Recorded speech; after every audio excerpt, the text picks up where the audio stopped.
Depuis l'apparition du virus, nombreuses sont les alternatives pour se faire dépister au coronavirus.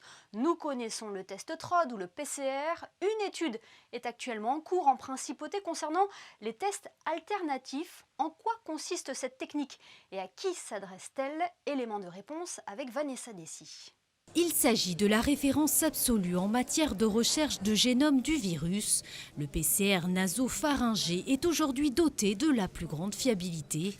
Il existe pourtant beaucoup d'autres tests sur le marché, mais ces derniers n'ont pas forcément la même sensibilité. Il est sûr qu'il peut y avoir aussi d'autres alternatives qui sont en cours d'évaluation, comme des prélèvements de cellules au niveau des gencives, au niveau de la gouttière gingivale. Et là, il faut absolument valider la qualité des prélèvements et ne pas perdre en sensibilité. Et il y a aussi maintenant la possibilité d'envisager des tests salivaires. Ça veut dire qu'il faut cracher et il n'y a plus aucun prélèvement, il y a plus aucun prélèvement actif. C'est quelque chose qui est passif. Ça pose d'autres types de problèmes qui sont des problèmes de traitement de cette salive pour les utiliser après lors des examens PCR.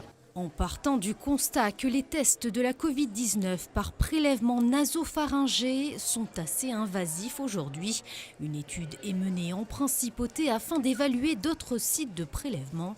Le centre scientifique et la direction de l'action sanitaire travaillent de concert.